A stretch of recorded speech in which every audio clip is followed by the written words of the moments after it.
Hey, Taco here. Today we're going to talk a little bit about airspace. And the reason you're seeing a kind of instructional video versus a flying video is I did not get to go flying over spring break. I had a whole week off, and the only good flying days I had were Wednesday and Thursday when I was off in Florida, and then Friday when I was too exhausted to actually go out and fly because I'd spent about 11 hours in the car the day before. So that's why you're not seeing a flying video, and instead you're seeing this. So let's talk a little bit about airspace. One of the nice things about ultralights, which we are as paramotors, is the ability to fly around without having to worry about having a license, not paying property taxes, which is nice. Anytime you can take taxes away from the government is a good thing. But we do have to worry a little bit about airspace because we don't get to go all the same places that general aviation pilots go, and certainly none of the places that the airlines go.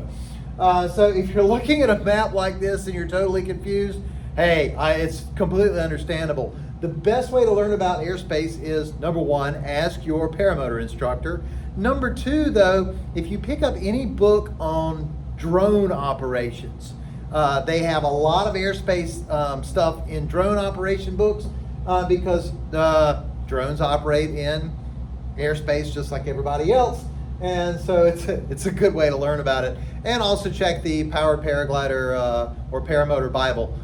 Check that too. But airspace can get really complicated. This is the Charlotte airport in North Carolina, and its resultant airspace with all these other little airports around it that are also kind of interact. So it's varying levels. If you are flying in a situation something like this, where you have to determine where you can fly and where you can't, I really suggest you learn a whole lot more about airspace than I'm gonna show you in the next 5 minutes or so, or even something that you might learn in a drone book. You know, again, if you've got an instructor, they should be able to help you out with that. Unfortunately, it seems like a lot of instructors teach in areas where they are not near something like this.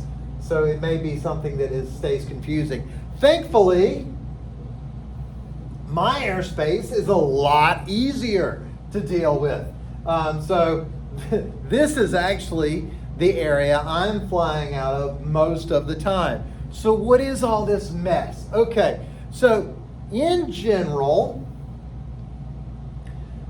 paramotors are flying in either Class G, which is uncontrolled, not unregulated, but not controlled. In other words, the federal government says they own everything that they can control everything that flies off the ground. So the FAA says, hey, look, whether it's a drone, a hot air balloon, a guy that has a lawn chair and ties a whole bunch of helium balloons to it to float around, anything like that, anything flying, the government says they can regulate. Whether or not they can, that's probably a different channel. But from ground level to about 1,200 feet is uncontrolled or Class G airspace.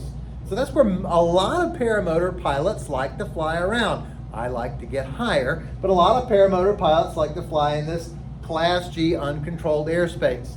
Now, around most uncontrolled airports or untowered airports, the Class G drops down to a floor of 700 feet. So you see this, they've got this round thing and they've pushed it down. So above this particular airport, Class E airspace starts at 700 feet and above.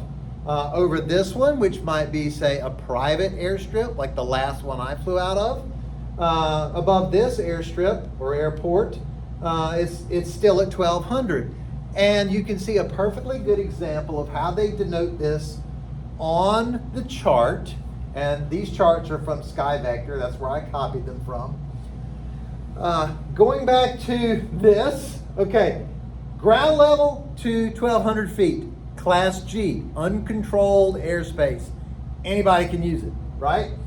So that's all this outside these shaded circles. So all this, ground level to 1,200 feet, all this, okay? Now over these two airports, this is Hartsville, this is Darlington. Over these two airports, you see it's got these circles. And what that's telling you is within this circle, Class G drops. So this particular section would be right here. Okay, it drops down to 700 feet from 1,200 feet. What does that mean to us as paramotor pilots?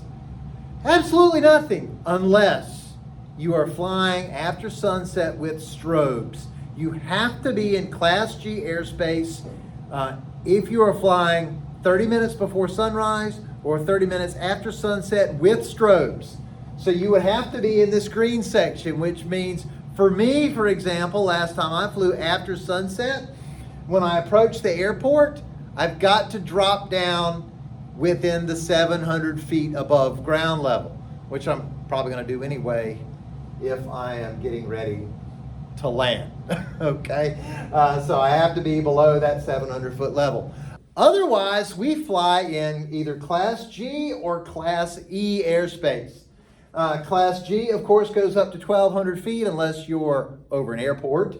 Okay, and then it goes down to 700. Now, if you're over here in Class E to surface, that's when you get in trouble with the FAA, because you cannot fly in Class E airspace that goes to the surface. And you see on this chart that this sectional that I have, that's what they call the maps for airplanes, the sectionals. There is no Class E to surface because there would be a dotted line. I think it's dotted blue. There's one. There's an example right here. So you got Florence. You got some dotted blue lines to surface. So we would not be able to go within that circle. It's all the way to the surface. So we can't fly in there. We can fly anywhere in this that we want to, even landing at the airport, because there's no dotted line that denotes this is Class E to surface.